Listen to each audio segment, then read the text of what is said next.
House in order है और house चल रहा है। तो इसके ऊपर गवर्नर साहब ने ये जो रात ये ऑर्डर किया है, मैं इसको इल्लीगल समझता हूँ। ये आखिरी एक कार्ड था जो इमरान खान ने खेला था असेंबलियाँ तहलील करने का, तो वो कार्ड भी जो है लगता है को कामयाबी जो है उनके नसीब में नहीं लिखी हुई। तो आहिस्ता आहिस्ता कानून का घेरा जो है वो इमरान खान के गिर्द तंग हो रहा है। और पंजाब में जैसा कि मैंने कहा है कि जिन पे तकिया किया हुआ था उनकी अपनी भी कुछ सियासत है, को अपनी भी उनकी जो है प्रेफरेंसेस हैं। अगर ये डूब रहा है तो उन्होंने कभी डूबते हुए लोगों का साथ नहीं दिया, जो है उनकी तारीख बताती है। बिस्मिल्लाहिर्रहमानिर्रहीम, अस्सलाम वालेकुम। प्रोग्राम एक्सपर्ट्स में मैं आपको खुशामदीद दूंगी। नाज़रीन, मौसम मुसलसल सर्द हो रहा है लेकिन सियासी महाज गर्म दिखाई दे रहा है। असम्बलियाँ तोड़ने की डेडलाइन में सिर्फ 3 दिन बाकी हैं। शहर इक़्तिदार से तमाम सियासत पंजाब में मुंतकिल हो चुकी है और तख्ते पंजाब के लिए सियासी लड़ाई शिद्दत इख्तियार करती जा रही है।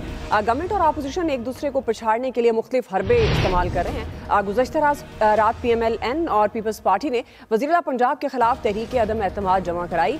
साथ ही गवर्नर ने चौधरी परवेज़ इलाही को एतमाद का वोट लेने की हिदायत की और इसी सिलसिले में पंजाब असम्बली का इजलास कल शाम 4 बजे तलब कर दिया गया। मगर आज स्पीकर पंजाब असम्बली सब्तैन खान ने गवर्नर के तलब करदा इजलास को गैर आईनी करार दे दिया है। और वाज़ेह क्या है कि पहले इजलास चल रहा है, जब इजलास चल रहा होता है तो नया इजलास नहीं बुलाया जा सकता, इसलिए इजलास के लिए गजट नोटिफिकेशन जारी नहीं किया जा सकता। लेकिन दूसरी तरफ वफाकी वज़ीर दाखिला राना सनाउल्लाह ने इस मौक़िफ़ को मुस्तरद कर दिया है।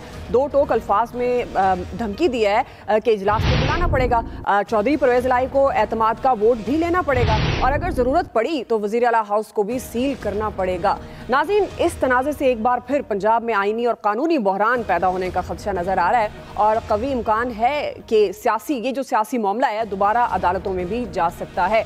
उधर हुक्मरान इत्तेहाद की जानिब से 4 बड़े और तजर्बाकार खिलाड़ी मैदान में हैं। लंदन से लाहौर तक मुलाकातों और राब्तों का सिलसिला तेज़ हो चुका है। जोड़ तोड़ की भरपूर कोशिश की जा रही है, लेकिन तहरीक इंसाफ ने साफ साफ अल्फाज में ये पैगाम दे दिया है कि इत्तेहादी हुकूमत जो भी हिकमत अमली बनाएगी उसका भरपूर मुकाबला किया जाएगा। एक्सपर्ट्स के लिए हमारा सवाल ये होगा कि पंजाब के महाज पर एतमाद और अदम एतमाद का मामला गेम किसके हाथ में है। पैनल का तारुफ करवा देती हूँ। आज प्रोग्राम में मेरे साथ मौजूद हैं अयाज खान साहब, आमिर इलियास राना साहब, ब्रिगेडियर रिटायर हारिस नवाज साहब, फैसल हुसैन साहब और मोहम्मद इलियास साहब। मैं आप सबको खुशामदीद कहूँगी। आमिर साहब, मैं आपसे आगाज़ कर रही हूँ।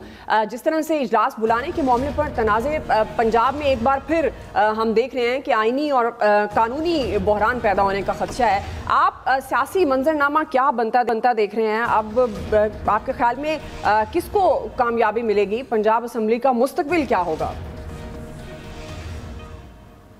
जी आमिर साहब। तो बिल्कुल रोला रप्पे में ही है और बड़ी तबाही की सिचुएशन सी नज़र आ रही है कि अगर हम तैयारी वफाकी हुकूमत की देखें और इमरान खान साहब की देखें तो बड़ा फ़र्क नज़र आ रहा है। वफाकी हुकूमत की तरफ से आप समझ लें कि गवर्नर साहब ने आइनी तौर पर एक हुक्मनामा जारी किया है। उन्होंने ये नहीं कहा रवां सेशन में या क्या, उन्होंने कहा जनाब इतने बजे इतनी तारीख को आप एतमाद का वोट लें। अच्छा, स्पीकर साहब कह रहे हैं rules of the Punjab assembly. Rules बनते हैं आर्टिकल आइन का जो होता है उसके तहत, वो 66 के तहत बनते हैं और गवर्नर का ऑर्डर आइन के तहत है। अब हम मानते हैं जी स्पीकर बिल्कुल ठीक कर रहे हैं तो लिहाजा कल इजलास नहीं होगा, और जो गवर्नर का ऑर्डर है और आप नहीं मानते तो cease to hold the office of the chief minister लग जाएगा जब वो एतमाद का वोट नहीं लेंगे। यही तैयारी है ना, दोनों सवाल हमारे इसी तरह हैं। तो अगर वो चाहेंगे कि जी हाँ, उन्होंने एक पता खेला ना कि आप असम्बली तोड़ने जा रहे हैं, जवाबन पता आ गया कि ठीक है फिर आप एतमाद का वोट ले लें। कुछ मेंबर्स पंजाब असम्बली के पाकिस्तान से बाहर हैं और कुछ अगर ज़रूरत पड़ी तो वो प्रेस कॉन्फ्रेंस 2-4 बंदे कर देंगे कि जी हम अपनी पार्टी को वोट नहीं देने जा रहे। और तैयारी जो सुनने में आई है वो यही है कि हो चुकी हुई है कि आप लें एतमाद का वोट। पहली बात तो यह है कि वो रिफ्यूज़ कर रहे हैं, हम नहीं ले रहे, तो फिर एक्शन किसका चलेगा और किसका हुक्म चलेगा? यहाँ पे सवाल वो आ रहा है जो बहुत सारे लोगों ने कल किया कि जो पंजाब असम्बली के सेक्रेटरी सुबह 10 बजे भी नहीं आते थे, वो 9:30 बजे वहाँ क्या कर रहे थे? उनको किसने बिठाया, किसने पहुँचाया? वो सवाल होता था ना कि आखिर कोई तो है। वो मैंने स्टार्ट किया था जब ये कौमी असम्बली में अदम एतमाद की तहरीक शुरू हो रही थी, जिसको फिर बाद में बदला, लोगों ने कहा कि वो कौन था, फिर वो बता दिया कि जी वो तो बाजवा था। अब वो कोई तो है, वो फिर भी है जिसने पंजाब असम्बली के स्पीकर के कहने या ना कहने के बावजूद सेक्रेटरी को उसके ऑफिस में पहुंचा दिया, वरना रिसीव ही नहीं होती। और रिसीव भी ऐसी हुई कि गवर्नर का हुक्मनामा भी आ गया, अदम एतमाद की तारीख भी आ गई। तो हमें ये इंतज़ार करना होगा कि इमरान खान साहब की हिकमत अमली, मुनस इलाही साहब के अभी ट्वीट्स आ रहे हैं कि इलेक्शन होने हैं और उन्होंने जीतने हैं। चौधरी शुजात के घर की कहानी ये है कि जी वो आज चली कि जी वो पर मिले हैं जरदारी साहब, जबकि मेरी सालिक से बात हुई तो वो कह लेंगे जी आज हमारी कोई मुलाकात नहीं हुई, और मुझसे मनसूब तो इतनी गुफ्तगू चल रही है कि मैं परेशान हूँ। फिर उन्होंने एक ट्वीट भी किया उसके ऊपर कि जी सब बातें बेबुनियाद हैं और बनाई जा रही हैं, और बिल्कुल क्लियर था उनका कि जी हमारा चौधरी परवेज़ इलाही या मुन्नस इलाही से कोई रब्ता नहीं है। चौधरी शुजात साहब का भी, मेरा भी, और हमारी अपनी आपस में मीटिंग ज़रूर हो रही हैं, और उन मीटिंग के नतीजे मैंने आपको पहले बताए हैं कि वो क्या सोचे गए हैं, किस तरीके से हो रहे हैं। और रात ये खबर थी कि जी ये परवेज़ इलाही साहब ने आज फैसला करना है कि वो किस तरफ खड़े होंगे। जहां उन्होंने इंटरव्यू दिया वहां इमरान खान साहब नाराज भी बड़े हुए हैं इंटरनली कि जी देखें आपने ना मुझे फिर हैमर करने की कोशिश की है, जनरल बाजवा के नाम से आपने जो गुफ्तगू की वो आप इंटरनली भी कर सकते थे, आपको बात करनी थी, नहीं करनी थी। और वो भी कल हम जब प्रोग्राम कर रहे थे तो वो जो लोग कल मिले थे उन्होंने कह दिया कि इमरान खान कह लेंगे कि मुझसे उन्होंने कोई बात नहीं की। लिहाजा गेम बड़ी ठीक ठाक है, इंटरेस्टेड। हम कल ये बात कर चुके हैं कि ये जो सियासत चल रही है ना, जो राजनीति है, इसमें पाकिस्तान कहीं नहीं है, इसमें आम आदमी कहीं नहीं है, इसमें आम आदमी का मसला महंगाई कहीं नहीं है। ये सियासतदानों की सियासत चल रही है, ना इमरान खान टल रहे हैं, ना वफाकी हुकूमत टल रही है। अब जिसका बस चलेगा, जोर चलेगा, वो कल काम चलाएगा। सही जी। आया साहब, ना इमरान खान साहब टल रहे हैं, ना वफाकी हुकूमत टल रही है। अब ये जो पंजाब में हम एक बार फिर एक आईनी और कानूनी बहरान होता हुआ देख रहे हैं, अब आपके ख्याल में कामयाबी किसको मिलेगी? जो तख्त और तख्ते की जंग है इक़्तिदार की, किसकी तरफ पलड़ा आप झुकते हुए देख रहे हैं? यकीनन मैं ही जीतूंगा इसमें, दुआ। अच्छा, आप भी कैंडिडेट हैं सीएम के लिए? मुझे नहीं पता था। आपको अंदाजा ही नहीं है। पहले तो मैं ब्रिगेडियर साहब की तरफ से एहतजाज करूंगा। राना साहब ने कहा कोई तो है, ब्रिगेडियर साहब आपको वादे बता चुके हैं कि पॉलिटिकल है यार, इसके बावजूद आप बाज नहीं आते। राना साहब ना किया करें यार। और दूसरा, मैं तो अपनी राय देने का पाबंद हूं ना। ब्रिगेडियर साहब अपनी राय कल बड़ी अथेंटिक से, अथॉरिटी से कल ब्रिगेडियर साहब ने 3-4 चीजें हमें समझाने की कोशिश की थी, हम नहीं समझ रहे। मैंने इसीलिए मैं पूछने की कोशिश कर रहा था, मुझे भी जवाब नहीं मिल रहा। ये बड़ी ज्यादती है यार बहरहाल। और दूसरा, मैं कुर्बान जाऊं अपने इस आइन पे, इस कानून पे, इन अदालतों पे। मैं मतलब वो मुझे फिर याद आ जाता है वो मरहूम Sajjad Ali Shah chief justice of Pakistan हुआ करते थे। तो उनसे मैंने एक दफ़ा पूछा था, वो ट्रांसमिशन हमारी चल रही थी, तो मैंने कहा था जस्टिस साहब मुझे ये बताएं कि ये हमारा आइन जो है ये हर तीसरी शिक के बाद कहीं बंद गली में जाके फंस जाता है। और उन्होंने कहा था ये बिल्कुल ऐसे ही है। इतने समझदार लोग थे, एक मुतफ़िका आइन मिला था आपको इस कौम को। और हालत हमारी ये है कि गवर्नर साहब कह रहे हैं, जैसे आज राना सनाउल्लाह साहब कह रहे थे कि जी वो कल वो हम सील कर देंगे वज़ीर आला हाउस, और वज़ीर आला समेत सील कर देंगे। वो सेक्रेटरी साहब का, वो अपना स्पीकर साहब कह रहे हैं कि नहीं जी वो तो गवर्नर साहब ये कह ही नहीं सकते क्योंकि इजलास इन सेशन है। और कोई इस तरह का भी वो इंडिया दे रहे हैं कि शायद हम 2-3 हफ्ते के लिए इसको मुलतवी कर दें। तो मुलतवी करने का मतलब ये होता है कि इजलास प्रोरोग नहीं हुआ, इन सेशन है, तो जाहिर है उस पर कुछ और नहीं हो सकता। हम ये पहले भी डिस्कस करते रहे हैं कि नो कॉन्फिडेंस मोशन पेश की जा सकती है, उस पर वोटिंग नहीं हो सकती। तो उस हिसाब से तो आपने काम ठीक कर लिया अपना, जिसने भी ये प्लान किया है कि असेंबली तो नहीं टूट सकेगी ना जुमे को। सही। मतलब वो चीज़ें आगे चलती रहेंगी और उसके बाद फिर अदालतें आएंगी। और अदालतें हमारी, आपको यकीन करें, बड़ी समझदार हैं। सही। इतनी समझदार हैं कि उन्हें पता चल जाता है कि फैसला क्या देना है, और हर दौर में वो फैसला बदल जाता है उनका, क्योंकि उन्हें पता होता है कि इस तरफ हवा का रुख वो देखते हैं। वो मरहल वो बसंत तो बंद हो गई हुई है, लेकिन वो शायद कोई गुड्डी एक आधी पड़ी हुई है उनके पास, वो उड़ाते हैं हवा में, जिस तरफ वो हवा ले जाती है। आपकी भी उड़ी हुई है बसंत वाली, जिस तरफ ले जाते हैं वो उस तरफ का फैसला दे देते हैं। तो पता अल्लाह ताला अब इन्हें जिंदगी दे। जाहिर है ये हमारी रहनुमाई इसी तरह करते रहें, क्योंकि और तो रहनुमा हमारा है कोई नहीं। तो यार अजीब, मुझे तो समझ नहीं आती कि मतलब क्या जमहूरियत की हम रट लगाते रहते हैं और हम कहते रहते हैं कि जी वो, मुझे वो भी याद है जब यूसुफ रज़ा गिलानी प्राइम मिनिस्टर बने थे, तो वो जो बढ़के मैंने देखी थी कौमी असम्बली में, वो भी मुझे आज तक नहीं भूली कि अब ऐसी की तैसी जमहूरियत राज करेगी और हम किसी को मुदाखलत नहीं कर देंगे। वो सारी तकरीरें मुझे याद है। फिर उसके बाद मंजर बदलता है ये स्टेज प्ले, मुझे लगता है कि हम किसी स्टेज प्ले को देख रहे हैं जिसके मुख्तलिफ एक्ट्स हैं। एक एक्ट खत्म होता है, दूसरा शुरू हो जाता है। अच्छा, मजे की बात है, पहला एक्ट दूसरे एक्ट से बिल्कुल नहीं मिल रहा होता। फिर रीप्ले भी होता है। रीप्ले जब होता है तो हमें पता चलता है कि अच्छा यार ये पहले ये काम हो चुका था। कैरेक्टर बदल जाते हैं, कैरेक्टर जरूर बदलते हैं, डायलॉग्स वही हैं, डायलॉग्स नहीं बदलते बदकिस्मती से। मेरा ख्याल है हमें डायलॉग राइटर्स के लिए भी कोई इश्तहार देने चाहिए, कोई नए रखने चाहिए। कुछ बनता हुआ मैं तो कुछ नहीं देख रहा, मैं सिर्फ ये देख रहा हूँ कि असेंबलियां जोड़ी की तस्वीर आई है हमारी स्क्रीन पे। जब ये नहीं टूटेगी असेंबली तो इसका मतलब है कि वो भी नहीं टूटेगी केपी की भी। तो जाहिर है केपी की असेंबली तोड़ने का फायदा कोई नहीं। और ये वो लोग रोक रहे हैं असेंबली वाले, कह चुके पहले पंजाब तोड़ो। बिल्कुल, ये वो लोग रोक रहे हैं असेंबली तोड़ने से जो कहते थे अपनी हुकूमत खत्म कर ते इलेक्शन ला ला। वो हूं इलेक्शन लैन गया तो कहते ने तेरी ऐसी तैसी, तू कौन है, ते नहीं देना इलेक्शन, जा भज जा। जी इंजॉय करें आप लोग। ब्रिगेडियर साहब, वाकई इंजॉय करने की सिचुएशन है। तहरीक एतमाद के बाद आपको लगता है कि सूरत हाल बदल सकती है? आज बहुत इंजॉय कर रहे हैं, आज मिर्शिद भी इंजॉय कर रहे हैं, लग रहा है बात हो गई। देखें, बात ये है कि situation is not interesting. I would आज ये कुछ सुन के आए हैं, it is very unfortunate, it is not मिर्शिद का बड़ा जबरदस्त मूड है। नंबर 2 बात ये है कि देखें, मुझे 13 मिनट है, समझ नहीं आती कि अगर आपको ये पता था ये सिचुएशन हो सकती है तो आपने अब क्या अपना पहले होमवर्क किया हुआ था? अगर आपने होमवर्क किया था यू सर्टन, फिर तो चलें बात ठीक है। अगर एम्बिग्विटी थी तो आपने जिस दिन अनाउंस किया असेंबली अगले दिन तोड़ देते असेंबली। आप कहते हैं ये प्लान आपको करना चाहिए कि टाइम में क्या है। सिंपल सी बात है, व्हाई यू गिव 7 days और उसमें आप चांस दे रहे हैं कि वोट ऑफ नो कॉन्फिडेंस भी आ जाए, सोन सो वोट भी आ जाए, स्पीकर के खिलाफ भी आ जाए, डिप्टी स्पीकर के खिलाफ आ जाए। हमने तो उसी दिन ये बात कही थी। तो ये इसलिए सोचना चाहिए कि ये आपको सारी प्लानिंग करनी चाहिए। ऐसी कोई बात नहीं कही आपने। तो यार आप तो ट्रांसमिशन में नहीं थे, आपसे क्या बात ब्रिगेडियर साहब ने तो गल कर लेने दो, खुदा हफ्ते वाले दिन 11 से 12 आप कहाँ थे भाई? सो रहे थे घर पे। ये आप सारे सियासी लोग ही बात करेंगे, किसी गैर सियासी बंदे को बात कर लिया करें यार, खुदा के लिए। बात ये कि ये जरूर सर असल सियासत तो अब शुरू हुई है। और इसके बाद सेकंड ये है कि मैंने जो आर्टिकल 130 में सेक्शन 7 में जो क्लियर जो मैंने पढ़ा, अभी मैं देख रहा था कॉन्स्टिट्यूशन में, वो तो ये कि governor can summon assembly but summon means कि when it is not in session.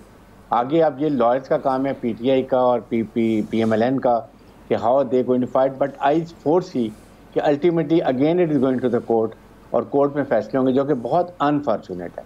अगर आप जमहूरियत में हैं और उसको अच्छे तरीके से चला रहे हैं और आपका बड़ा दिल है, यू अंडरस्टैंड कि जमहूरियत में क्या करना चाहिए, तो फिर कोर्ट में ऐसी चीज़ें नहीं जानी चाहिए। अवाम के नुमाइंदों को पार्लियामेंट में बैठ के फैसले करने चाहिए, जो कि अभी नहीं हो रहे हैं। और साथ ही साथ क्या इससे अब जो एक प्रॉब्लम नया इशू आएगा पंजाब में, जो सबसे बड़ा सूबा है, इससे पॉलिटिकल टेम्परेचर जब ख़राब होगा तो क्या इससे हमारे मुल्क में सियासी इस्तेकाम आएगा या मुआशी इस्तेकाम आएगा? आपके सामने कराची स्टॉक एक्सचेंज देखें कैसे नीचे डाउन गई है। फिर उसके बाद आपको अभी एक आ रही उम्र के साथ बिजली कीमत बढ़ रही है या कोई और चीज़, गैस की कीमत बढ़ रही है।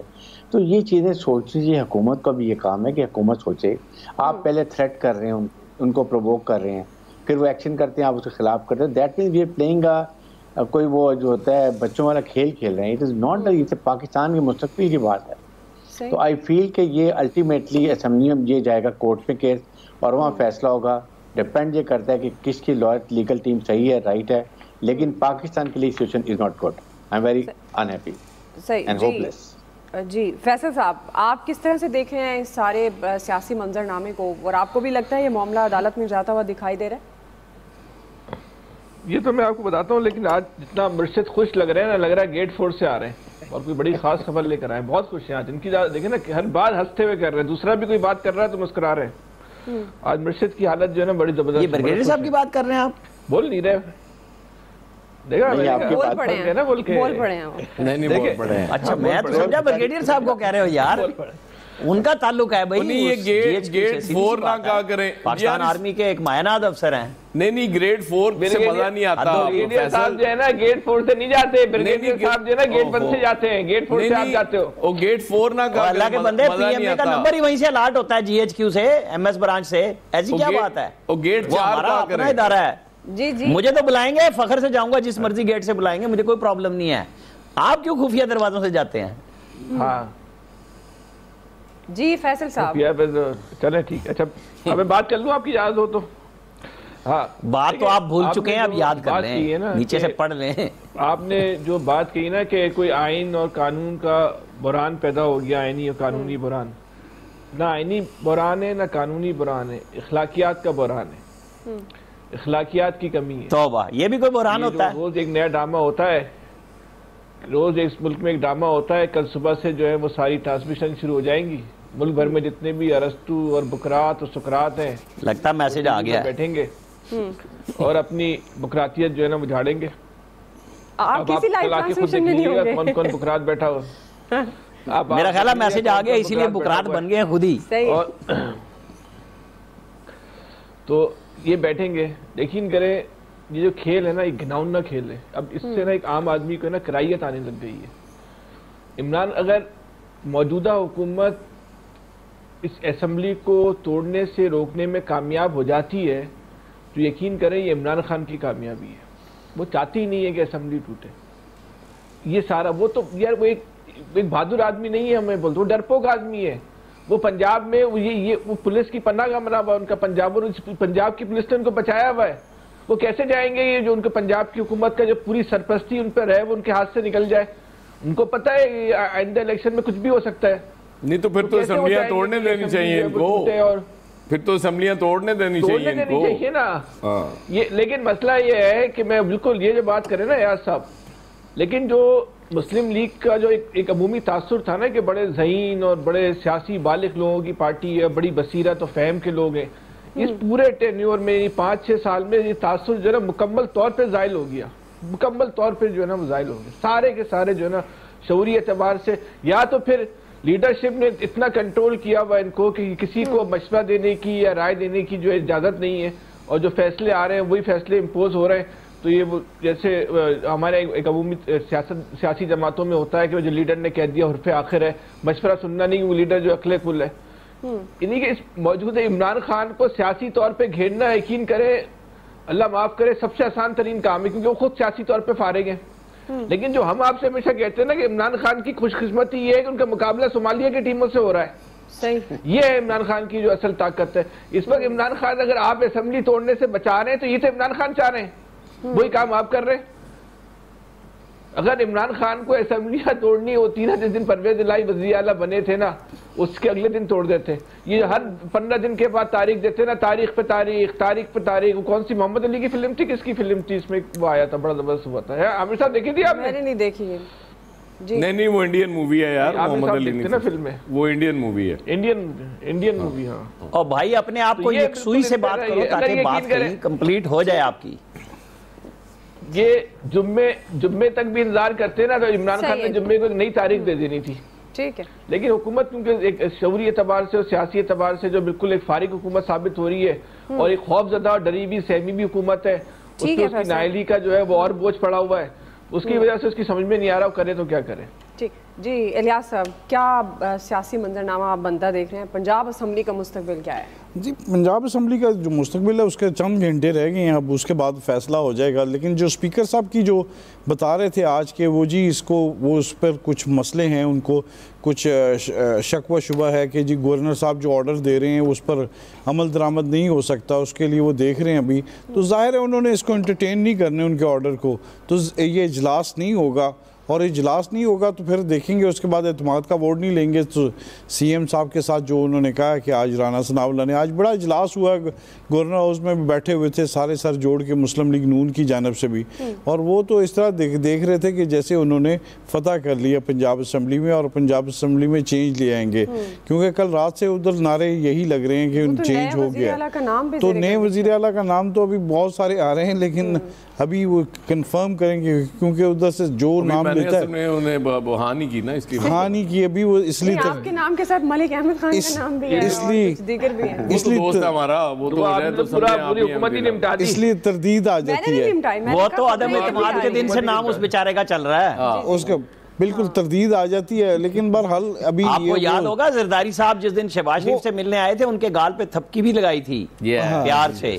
तो वो बहरहाल वो शहबाज शरीफ के घर पे नहीं ये हमें याद नहीं, हमें याद, ये आप भी याद रखा करो भाई, ये आप ही यही तो क्या कहते हैं भाई, ये हमें याद करनी पड़ती है। इसके लिए वो दोनों तरफ से देखने का नाम है, समझने का नाम है। पंजाब की बात है, इलियास साहब को सुनने का नहीं है यार। वो जिसके शहर में सारा कुछ हो रहा है उसकी बात नहीं सुन रहे यार आप लोग, इतनी ज्यादती देख लें। नहीं वो बताना नहीं, वो क्या कहते इस्लामाबाद और कराची। अब ये जो सूरत हाल है, अगर इसमें अगर कल देखें दोनों तरफ से अपने लेके आ रहे हैं। अब जो कुछ अरकान जो बाहर हैं, जाहिर है अगर मैदान लगता है तो इसमें बड़ा टफ होगा, और इसमें ये नहीं है कि उनके पीटीआई के वोट पूरे होंगे। पीटीआई के कुछ अरकान जो हैं वो नाराज़ हैं, ख़ासतौर पर जनूबी पंजाब वाले, और दूसरे उसके अलावा जो कुछ बाहर हैं।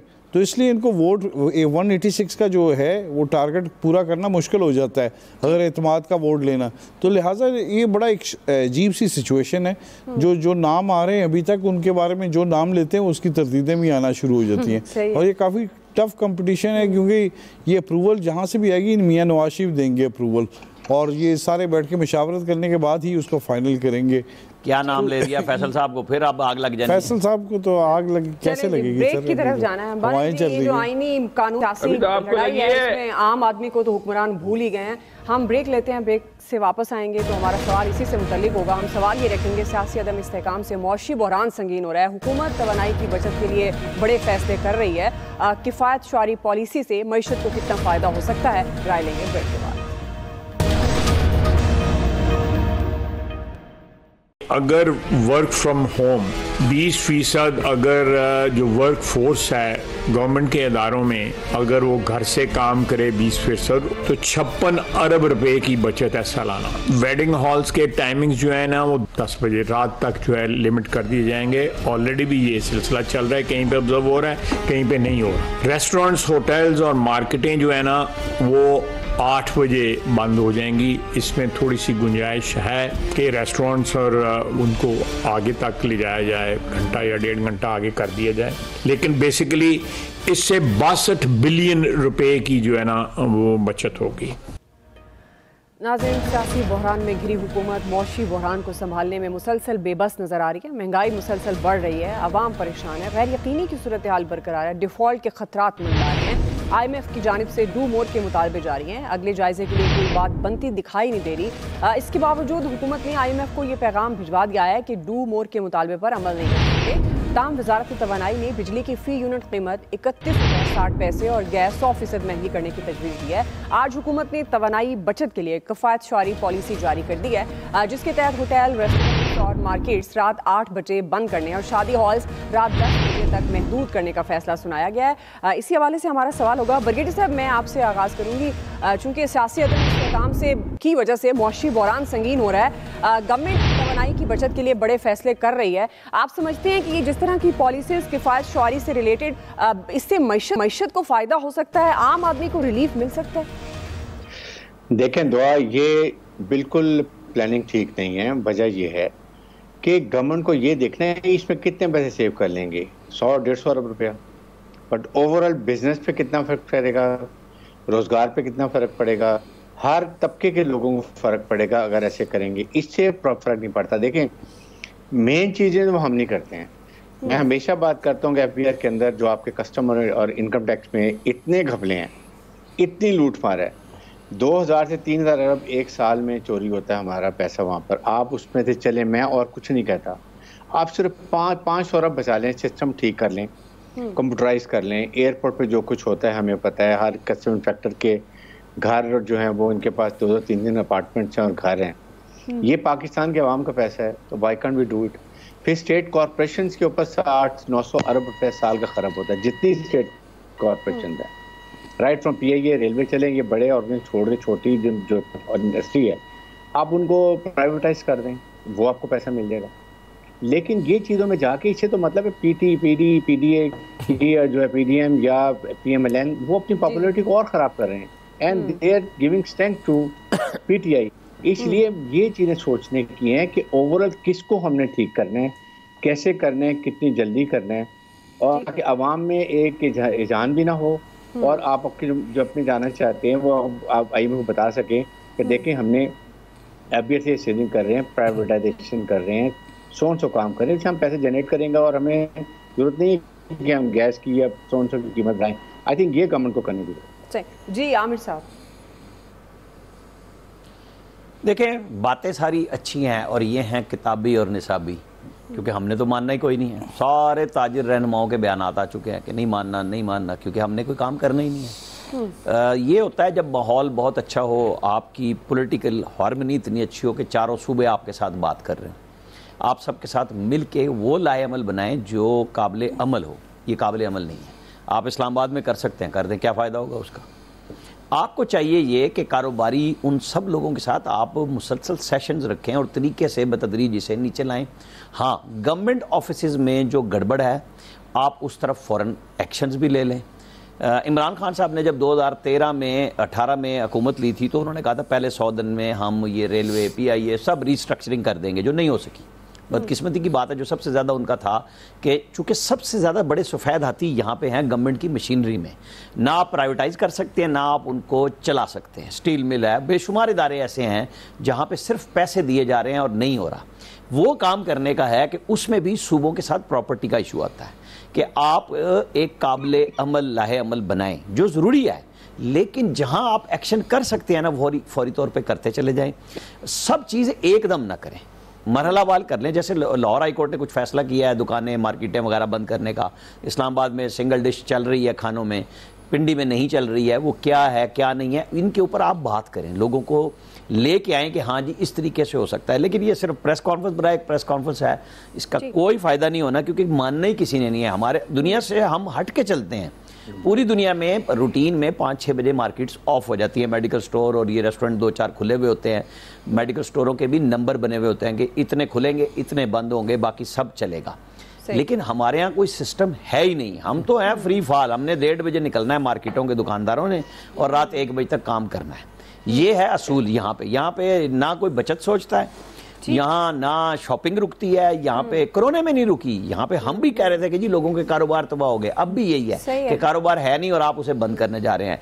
हुकूमत को बहुत सेंसिबली इसके ऊपर, ये बातें सारी अच्छी हैं कि बचत होनी है, लेकिन पहले गवर्नमेंट के ऑफिसेज में कर लें फिर आगे चल पड़े। जी आया साहब, देखिए कमाल विजन है हमारे लीडरशिप का। जब मेरे छोटे कायद की हुकूमत आई तो उन्होंने, आपको याद होगा कि आती हफ्ते की छुट्टी ख़त्म कर दी, 6 दिन काम।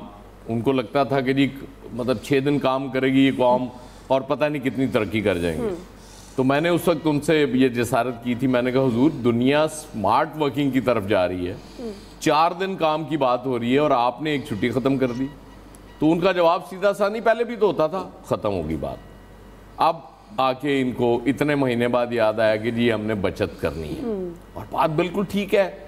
आपने जो सदियों से आदत पड़ी होती है जिस कौम को, उसको आप ओवरनाइट ठीक नहीं कर सकते, या एक हफ्ते में आप नहीं कह सकते कि हम इम्प्लीमेंट करा देंगे। अच्छा 10 बजे तक वो समझ में आती है लोगों को, ताजर भी आ जाता है उसमें मान जाता है ठीक है 10 बजे बंद हो रहा है, कोई वीकेंड्स पे 11 बजे हो रहा है। रेस्टोरेंट्स, अब लोगों को चूंकि आदत ही पड़ी हुई है कि उन्होंने रात गए निकलना होता है घर से, अब कैसे चेंज करेंगे आप। और बिल्कुल आमिर ठीक कह रहे थे, ये चीज़ें ग्रेजुअली होती हैं। मैं आपको फ्रांस की, पेरिस की मिसाल देता हूँ। शैंज़ेलिज़े बहुत बड़ी शॉपिंग स्ट्रीट है दुनिया की, दुनिया का हर बड़ा ब्रांड वहाँ है। अच्छा वो शाम 6 बजे बंद होना शुरू हो जाती है, लेकिन कुछ बड़े स्टोर्स नज़र आ रहे होते हैं, वो खुले होते हैं, कुछ 8 बजे तक खुले होते हैं, कुछ 10 बजे तक, कुछ मैंने 11 बजे तक भी देखे। तो मैंने वहाँ पूछा उनसे कि यार ये क्या साइंस है कि सब पे होना चाहिए ना इम्प्लीमेंट। उन्होंने कहा जी आपको अंदाज़ा नहीं है, ये 6 बजे वाले वो हैं जो रूटीन का टैक्स देते हैं जितना बनता है, ये 8 बजे वाले उससे को 50% और टैक्स ज़्यादा देते हैं, ये 10 बजे वाले 100% ज़्यादा टैक्स देते हैं। इतने टाइम का जो इनकी वो बिक्री होनी है, इसमें जो लोग खरीदेंगे उसका टैक्स एक्स्ट्रा।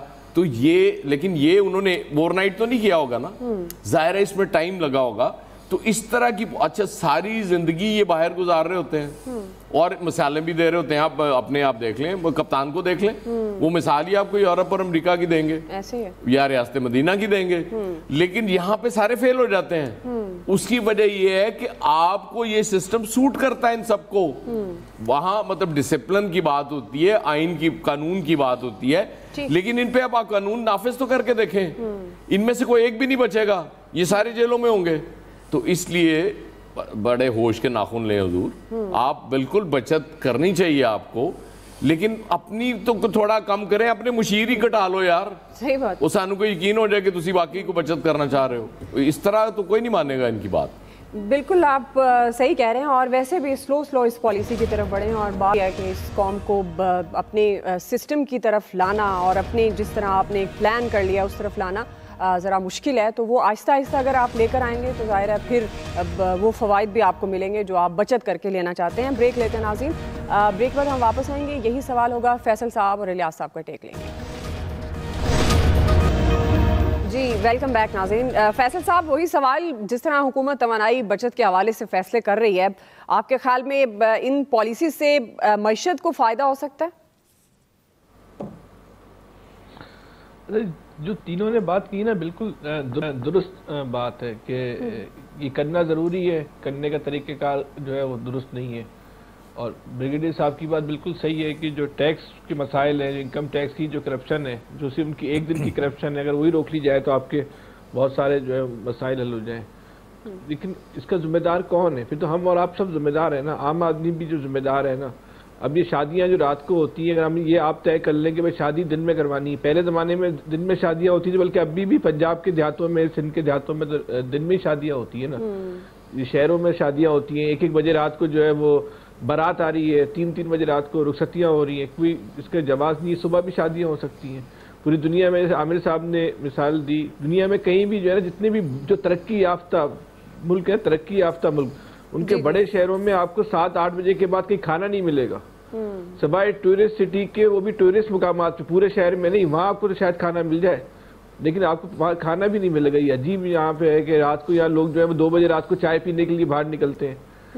तो ये तो जो इस वक्त हम हालत जंग में जो आप जैसे उमरा है ना, खेलियां करने निकलते हैं, तबानाई का जो बहरान है उसको हल करने के लिए जो हुकूमत ने इकदाम किए, इससे ज़्यादा सख्त इकदाम की ज़रूरत है। लेकिन ये बात भी सही है कि इसके लिए लोगों को ज़हनी तौर पे भी तैयार करने की ज़रूरत है।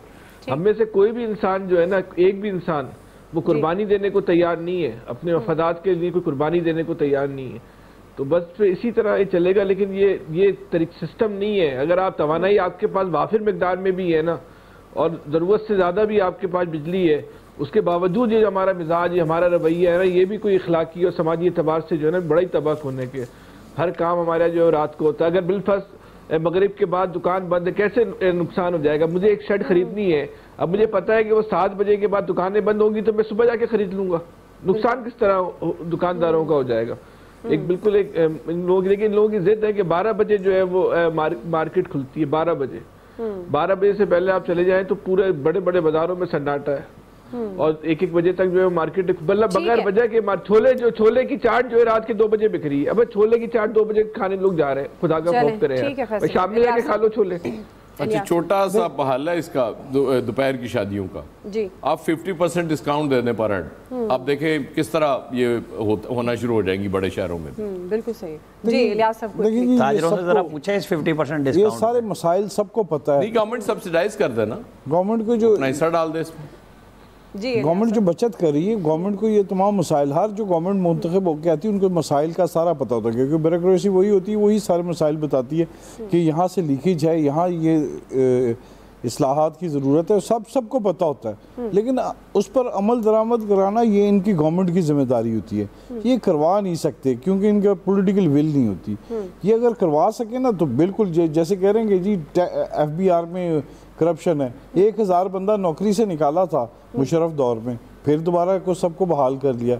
ये जो सिस्टम है ना, कि जो अगर निकाल दिया फिर सिस्टम को ठीक करना है, तो उन लोगों को वापस नहीं लाना चाहिए। FBR में तो करप्शन की फिर समझ आती है, एंटी करप्शन और नैब में करप्शन होती है। हाँ, तो बड़ी होती है, रोकनी होती है करप्शन, जो बाद में समझ लगती है कि जब केस खत्म हो गया तो बाद में पता चलता है। ठीक है जी इलियास साहब, आप इंटरव्यू आ गया, मेरे पास वक्त खत्म हो गया। आप सबका बहुत शुक्रिया। आज के एक्सपर्ट से इतना ही। फीडबैक दीजिएगा।